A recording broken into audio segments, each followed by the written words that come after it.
looked around your life and felt like everything was spinning out of control?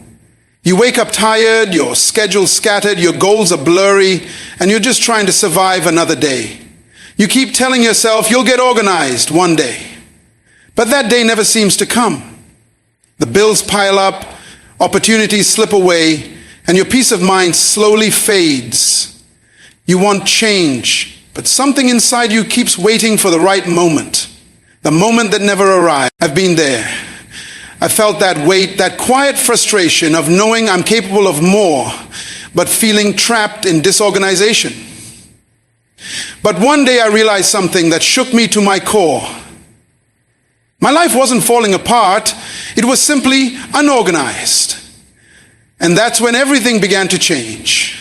The chaos isn't always an attack from the enemy. Sometimes it's just the result of neglect. Sometimes it's what happens when we let life lead us instead of leading our lives. And the truth is, no matter how anointed, gifted, or talented you are, if your life lacks order, your purpose will always remain buried beneath the mess. Now, let's look at this from a divine perspective. The Bible says in 1 Corinthians chapter 14, verse 33, "For God is not the author of confusion, but of peace." That means if confusion dominates your life, God is not the architect of it. He designed you for order, for clarity, for direction. That's His nature. And because you're made in His image, order is meant to be your lifestyle. But here's the challenge. Order doesn't happen by wishful thinking. It doesn't show up when you feel inspired. You have to force yourself to organize your life. You have to fight through the excuses, the laziness, the comfort zones, and say enough is enough. My life deserves structure. Because until you decide to get serious about your order, you'll keep living beneath your potential. When you start to organize your life, your time, your priorities, your habits, your space, something supernatural begins to happen. Peace replaces panic. Focus replaces frustration. Confidence replaces confusion. You stop reacting to life and start directing it. You begin to see that every blessing you've been praying for requires a level of structure to sustain it. God won't pour new wine into old wineskins. He won't release your next level until you create the capacity to handle it. And I want you to hear me clearly. Organizing your life is not about being perfect, it's about being prepared. It's about becoming the kind of person who can manage success, not just desire it. Because opportunities don't wait for the unprepared. They're attracted to order, discipline, and readiness. So if your life feels like it's in pieces, maybe it's not punishment, maybe it's an invitation. An invitation to rise up, to reset, and to realign your world with purpose. God wants you to bring order into every area of your life. Your mind, your habits, your finances, your goals, your relationships. Because where there's order, His peace dwells. And where His peace dwells, progress begins. So today, I challenge you. Stop waiting for motivation and force yourself into organization. Clean the clutter, set the schedule, structure your days. Because when you do, you'll discover something powerful. Order is not just a habit, it's a spiritual principle. It's the foundation on which destiny is built. When your life is disorganized, you don't just lose time, you lose peace. You don't just misplace things, you misplace purpose. Every day that passes without order quietly drains your energy, your focus, and your faith. And the truth is, disorganization doesn't announce itself loudly. It creeps in slow. It starts with small neglect. An undone task, a missed appointment, an ignored plan, until one day you wake up and realize your whole life feels like it's running you instead of you running it. Have you ever noticed how stress multiplies when you don't have structure? You wake up anxious because you don't know where to start. You go to bed frustrated because You didn't accomplish what mattered most. You're constantly busy but not truly productive. That's not how God intended you to live. The Bible says in 1 Corinthians chapter 14, verse 33, "For God is not the author of confusion, but of peace." That means wherever confusion reigns, peace is absent. And when peace is absent, progress becomes impossible. You see, God created the universe in perfect order. He separated light from darkness, waters from the land, day from night, everything in its proper place. And if the Creator himself functions in order, how much more should we, his creation, reflect that same discipline in our lives? Organization isn't just about managing your schedule. It's about aligning your world with divine design. Let's think about a real-life moment. Imagine someone juggling work, family, church, and personal growth all at once. They're trying to please everyone, do everything, and be everywhere. But deep down, they're drowning in exhaustion. Their mind is cluttered.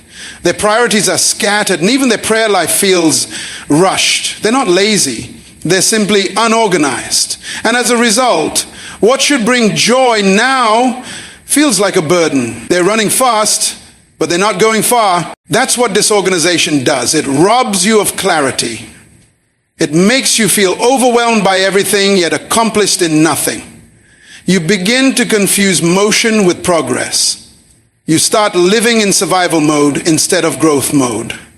But once you begin to organize your life, even in small steps, something powerful begins to shift inside you. You realize that peace isn't the absence of problems. It's the presence of order. Organization is not just a practical discipline. It's a spiritual act of obedience. When you organize your time, you're honoring the gift of time God gave you. When you manage your resources wisely, you're showing gratitude for provision. When you plan your day intentionally, you're declaring that your purpose matters. That's why life organization is not optional for people who want to live with meaning. It's essential. So many people pray for new blessings, new doors, new opportunities, but they haven't built the structure to sustain them. They want more from God without managing what they already have. But divine increase always follows divine order. Before God multiplies, he organizes. Before he promotes, he prepares. And sometimes what you're calling a delay is really God waiting for you to get organized enough to handle what you're asking for. I want you to think about this. How can God trust you with more when you are still losing track of what's already in your hands? Organization tells heaven, I'm ready for more. It signals maturity, readiness, and responsibility. It creates space for growth, creativity, and rest. And when your life is in order, your mind becomes calm, your faith becomes clearer, and your spirit becomes stronger. So if you truly want to experience peace, progress, and power, start by organizing your life. Clear your physical space, structure your spiritual disciplines, plan your daily habits, and align your priorities with purpose. Because order is not just about tidying up your environment, it's about transforming your mind.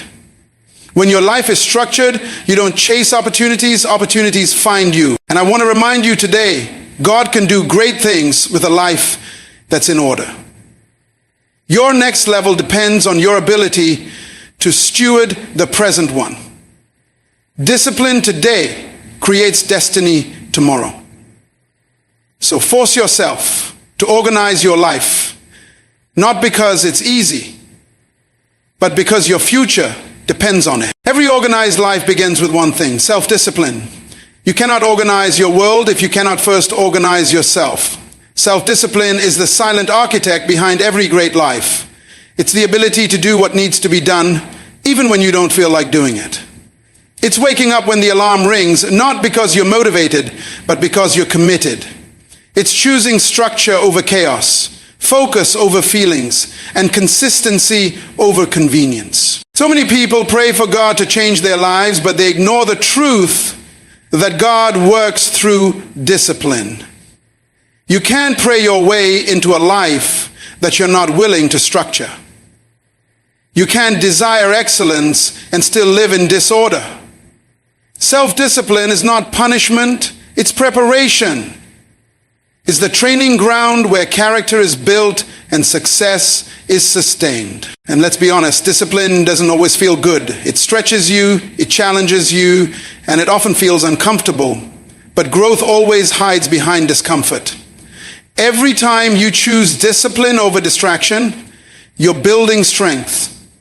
Every time you choose to plan instead of procrastinate, you're shaping your future.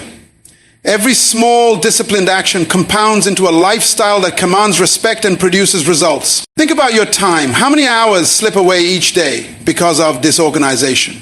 How much energy is wasted trying to fix what could have been prevented with a little planning? Discipline gives you control over your time. It teaches you to say no to what doesn't serve your purpose and yes to what moves you forward. It's not about being perfect. It's about being intentional. Now, I want you to reflect for a moment. What's one area of your life where you've been lacking discipline? Maybe it's your time management. Maybe it's your finances. Maybe it's your consistency in prayer, study, or personal development. Whatever it is, understand this. Discipline in one area strengthens your capacity in every other area. The moment you get disciplined, your focus sharpens, your energy multiplies, and your results begin to align with your prayers. Let's talk about this practically. Discipline requires you to prioritize tasks, create routines, and set boundaries. Prioritizing tasks means you focus on what truly matters, not what's urgent, but what's important. Creating routines means you stop relying on emotions and start relying on systems, because systems sustain success. And setting boundaries means protecting your time and energy from anything that pulls you off purpose. You can't say yes to everything and still expect to be organized. Sometimes saying no is the most disciplined thing you can do. When you cultivate discipline, you'll notice something powerful. Life becomes lighter. You stop chasing motivation because discipline gives you momentum. You stop living reactively because discipline gives you rhythm. It brings stability, confidence, and peace of mind. You no longer wake up confused about what to do next. Your day has direction because your mind has order. Even without using familiar names, the truth remains universal. Every great leader, every impactful thinker, every purpose-driven person mastered the art of discipline before they mastered success. Because self-discipline is not just a skill, it's a spiritual law. It honors God when you manage your life with excellence. It says, Lord, I value what you've given me enough to steward it well. And that's why discipline must become your daily lifestyle. It's not a switch you turn on occasionally. It's a muscle you strengthen daily. Every time you keep a promise to yourself, you're training that muscle. Every time you wake up and follow through on your plans, you're telling your mind who's in charge. The more you do it, the stronger you become. So if you truly want to organize your life, start by mastering yourself. Your environment can't be in order if your inner world is in chaos. The outer mess is just a reflection of an undisciplined mind. But when your inner life becomes structured, your outer world begins to follow. Discipline brings harmony, and harmony creates momentum. So today, make a decision, not an emotional one, a disciplined one. Decide to take back control of your time, your habits, your energy, your thoughts. Because when you master self-discipline, you master life. And when you master life, you become unstoppable. Now, let's dive into identifying and removing clutter. The truth is, no matter how disciplined or focused you are, if your life is filled with clutter, you'll never experience true peace or progress. Clutter is not just the mess you see around you. It's the chaos that silently occupies your mind and spirit. It's the weight that slows you down without you even realizing it. And until you confront it, It will keep you trapped in cycles of frustration, procrastination, and confusion. Clutter comes in many forms: physical, emotional, and spiritual. Let's start with the physical. You can't have mental clarity when your environment is constantly in disorder. Your surroundings reflect your inner state. When your room, workspace, or home is filled with piles of unfinished tasks, unorganized items, or things you no longer need, it silently drains your energy. You begin to feel overwhelmed without understanding why. That's because clutter screams silently. It tells your mind there's more to do, even when you're trying to rest. But when you start decluttering your physical space, you make room for focus, creativity, and calm. Then there's emotional clutter, the kind that hides behind your smile. This is the clutter of old hurts, regrets, unforgiveness, and unresolved feelings. It's that quiet resentment you've been carrying for years, that guilt you never let go of, that disappointment you keep replaying in your mind. Emotional clutter makes you heavy, and no matter how well you organize your schedule, you'll still feel stuck if your heart is cluttered with pain. You can't walk into new seasons while holding on to old wounds. And then there's spiritual clutter, the most dangerous of all. This is the noise that distracts you from hearing God clearly. It's the constant scrolling on social media, the endless comparison, the distractions that rob you of your quiet time and intimacy with Him. You tell yourself you're too busy to pray, too tired to read, too distracted to focus, and yet that's where your strength is being drained. Not because you don't love God, but because your spirit is overcrowded with things that don't matter. The Bible gives us a clear solution in 1 Peter chapter 5 verse 7. Cast all your cares on Him, for He cares for you. That means you were never designed to carry all that clutter, not the emotional weight, not the spiritual distraction, not even the physical chaos. God's plan is for you to release it. When you cast your cares on Him, you're saying, Lord, I refuse to live heavy. I refuse to live distracted. I choose peace. Now imagine this: a young professional full of potential but struggling to move forward. Every day they wake up to a messy room, a chaotic inbox, unpaid bills, and a mind filled with worry. They spend hours scrolling through social media, comparing their life to others, getting distracted and losing focus. They want to grow, they want to succeed, but their life is cluttered with distractions, debt, and unresolved conflicts. They pray for breakthrough, but they can't see that the first step to breakthrough is decluttering. Because clutter, in any form, blocks clarity. And clarity is the foundation of direction. You can't see where you're going if your mind is clouded with too many open tabs. Sometimes the miracle you're waiting for is hidden behind the mess you refuse to clean up. God can't fill what's already full. If you want Him to move in your life, you must first make room. So how do you begin? You start small. One space, one habit, one emotion at a time. Create your personal decluttering plan. Ask yourself, what in my life no longer serves me? What habits are stealing my time?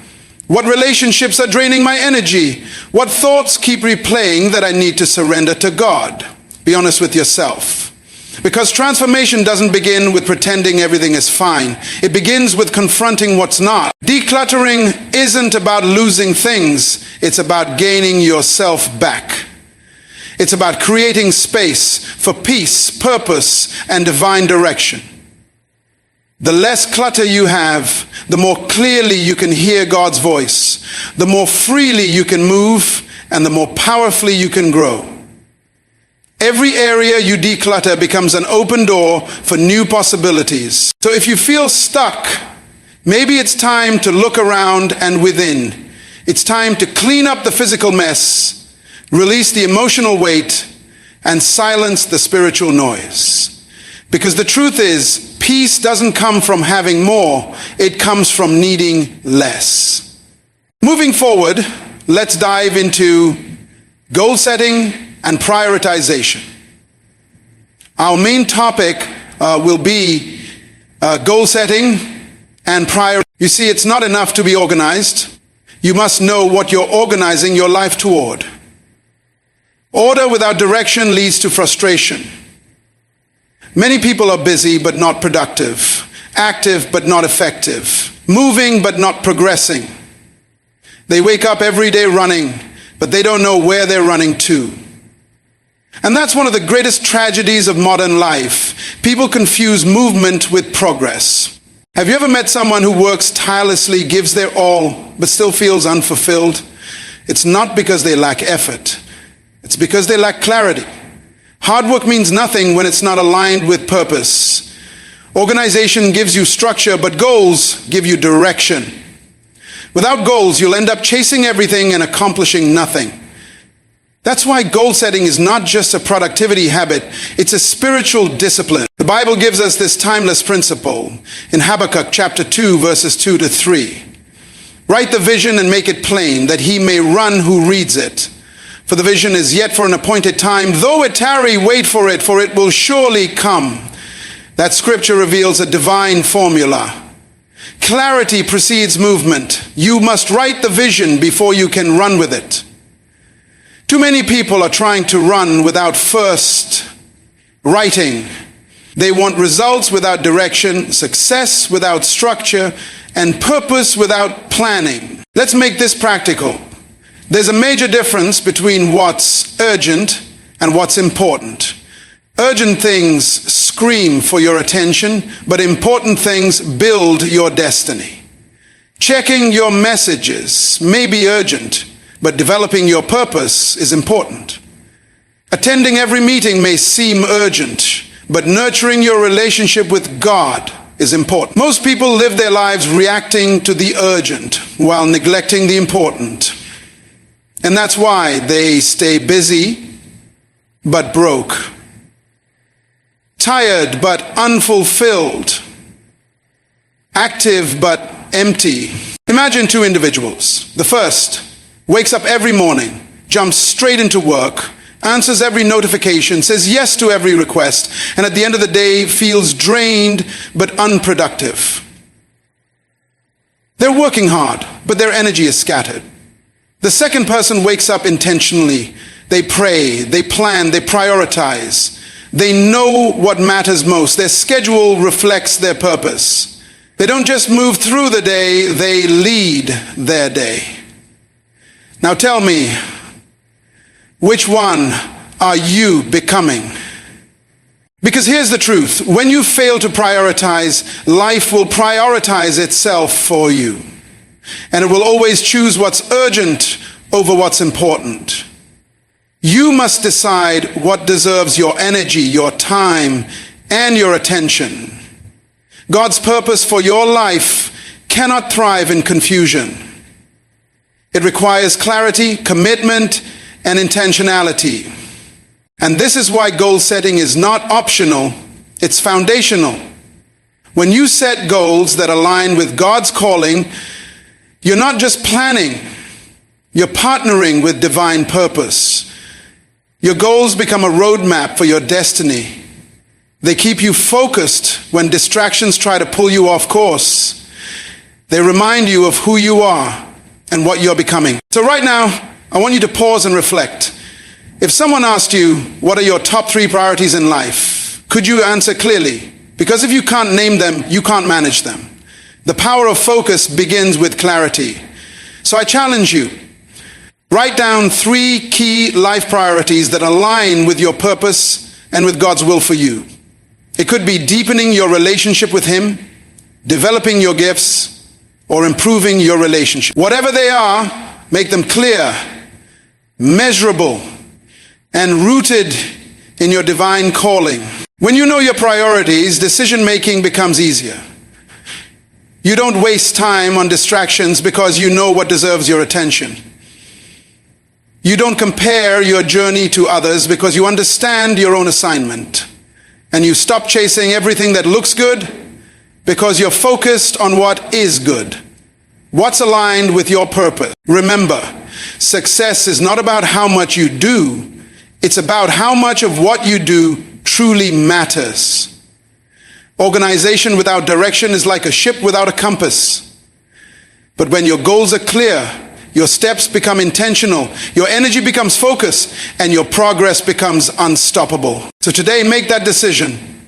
Don't just live, lead your life. Don't just move with purpose. Don't just work toward what God has placed in your heart.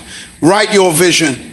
Make it plain, and then run toward it with passion, discipline, and faith. Because when you set clear goals aligned with His will, you won't just be busy, you'll be becoming. You see, time is the most valuable currency you will ever possess. You can lose money and make it back, but once time is gone, it's gone forever. Every minute you waste is a piece of your destiny slipping through your fingers. And yet most people treat time casually, as though it will always be there. But when you begin to understand that time is not just a resource, it's a responsibility, everything about the way you live begins to change. Time is not just something to manage, it's something to honor. Managing your time wisely is one of the highest forms of worship because it shows that you respect the life and purpose God has given you. The Bible reminds us in Ecclesiastes chapter 3 verses 1 to 8, there is a time for everything and a season for every activity under heaven. That means every purpose has a time slot and every destiny has a schedule. If you have served your time smartly, if you miss the timing, you can delay the manifestation. Think about that. God designed your life in seasons. Moments of planting, moments of growing, moments of harvesting.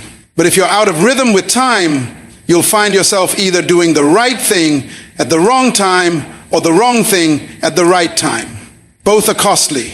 That's why time management is not just about productivity, it's about spiritual alignment.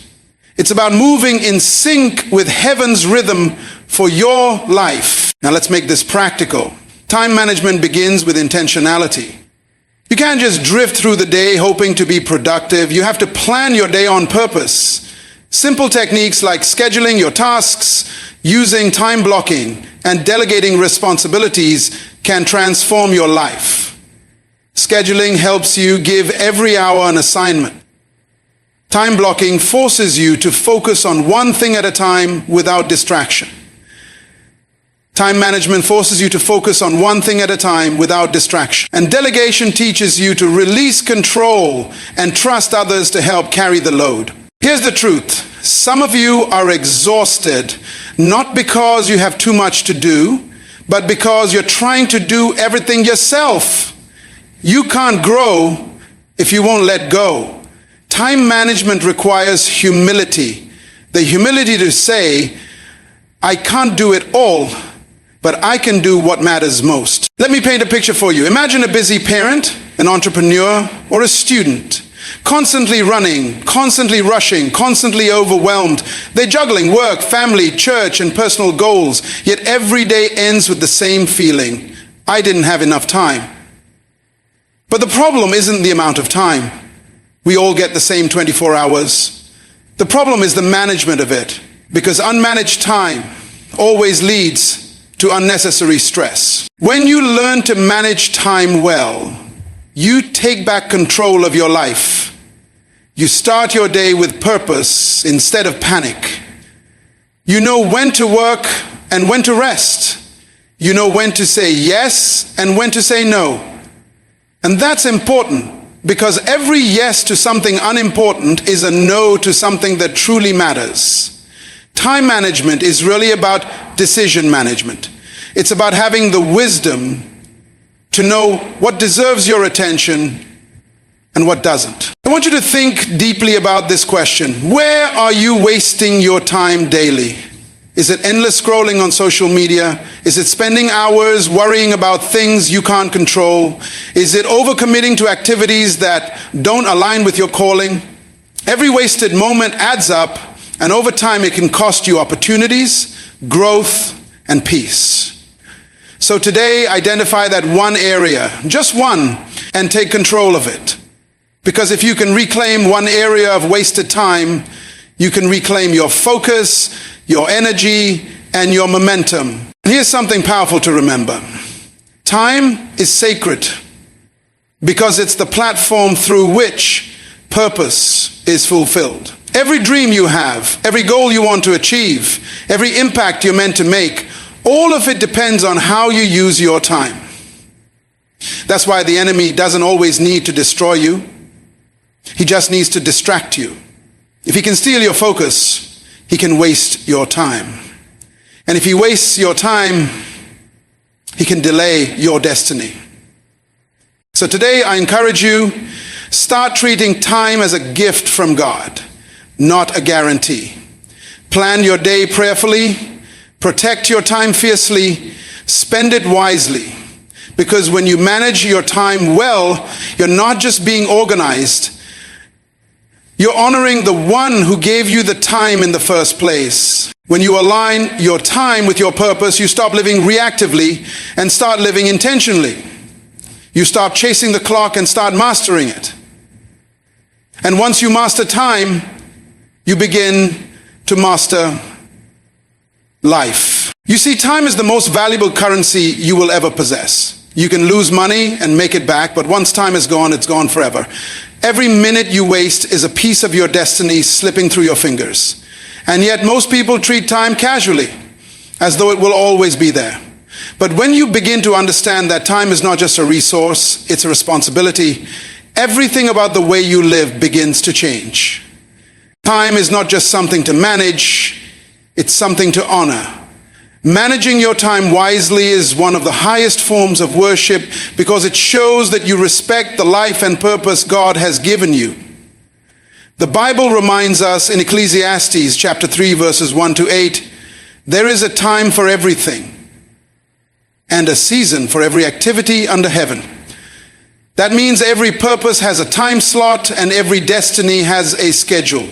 If you miss the timing, you can delay the manifestation. Think about that. God designed your life in seasons, moments of planting, moments of growing, moments of harvesting. But if you're out of rhythm with time, you'll find yourself either doing the right thing at the wrong time or the wrong thing at the right time. Both are costly. That's why time management is not just about productivity, it's about spiritual alignment. It's about moving in sync with heaven's rhythm for your life. Now let's make this practical. Time management begins with intentionality. You can't just drift through the day hoping to be productive. You have to plan your day on purpose. Simple techniques like scheduling your tasks, using time blocking, and delegating responsibilities can transform your life. Scheduling helps you give every hour an assignment. Time blocking forces you to focus on one thing at a time without distraction. And delegation teaches you to release control and trust others to help carry the load. Here's the truth. Some of you are exhausted not because you have too much to do, but because you're trying to do everything yourself. You can't grow if you won't let go. Time management requires humility. The humility to say, I can't do it all, but I can do what matters most. Let me paint a picture for you. Imagine a busy parent, an entrepreneur, or a student, constantly running, constantly rushing, constantly overwhelmed. They're juggling work, family, church, and personal goals, yet every day ends with the same feeling, I didn't have enough time. But the problem isn't the amount of time. We all get the same 24 hours. The problem is the management of it. Because unmanaged time always leads to unnecessary stress. When you learn to manage time well, you take back control of your life. You start your day with purpose instead of panic. You know when to work and when to rest. You know when to say yes and when to say no. And that's important because every yes to something unimportant is a no to something that truly matters. Time management is really about decision management. It's about having the wisdom to know what deserves your attention and what doesn't. I want you to think deeply about this question. Where are you wasting your time daily? Is it endless scrolling on social media? Is it spending hours worrying about things you can't control? Is it overcommitting to activities that don't align with your calling? Every wasted moment adds up. And over time, it can cost you opportunities, growth, and peace. So today, identify that one area, just one, and take control of it. Because if you can reclaim one area of wasted time, you can reclaim your focus, your energy, and your momentum. And here's something powerful to remember. Time is sacred because it's the platform through which purpose is fulfilled. Every dream you have, every goal you want to achieve, every impact you're meant to make, all of it depends on how you use your time. That's why the enemy doesn't always need to destroy you.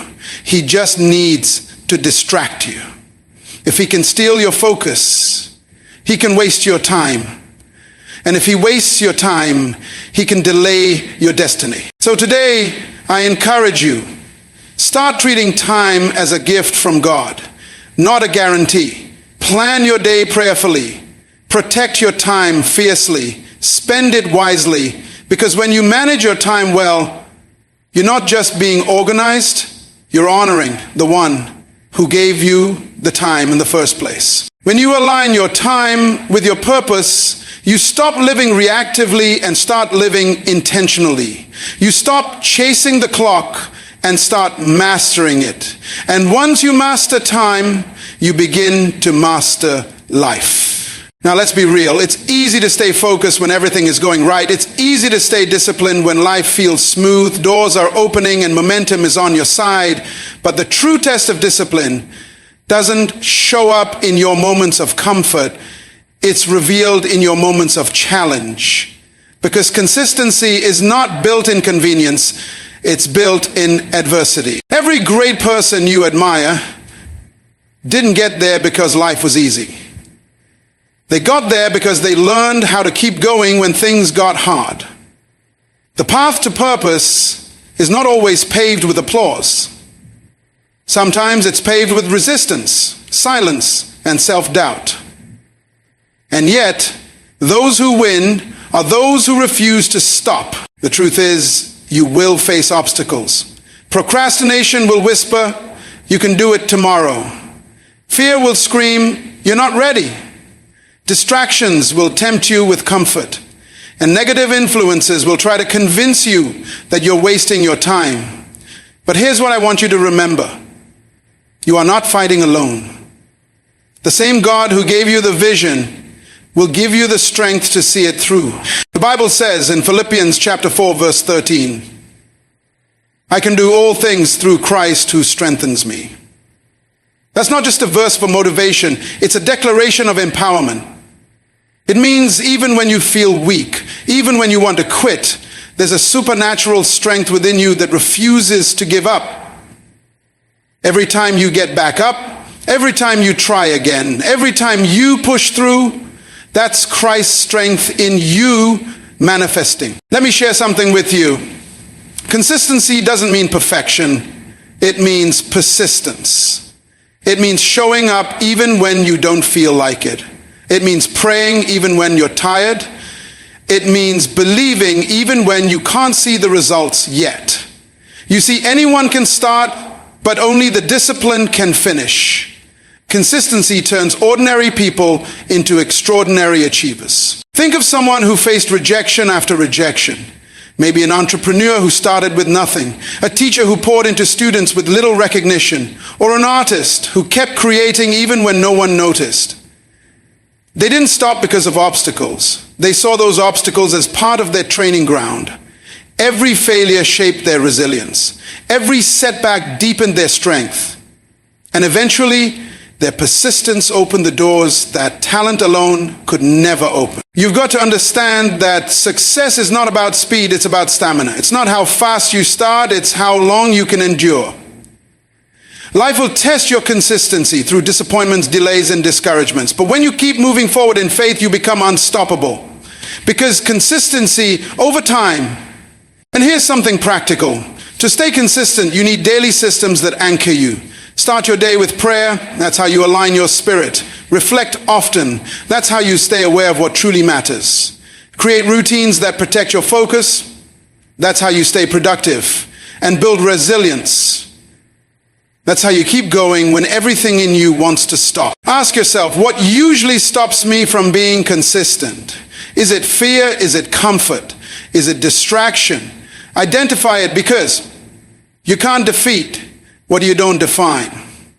Once you recognize your obstacles, you can begin to manage them, not let them manage you. And let me tell you, when you keep showing up, something powerful happens. Heaven begins to recognize your consistency. Breakthroughs begin to respond to your persistence. Opportunities start to open for those who don't quit.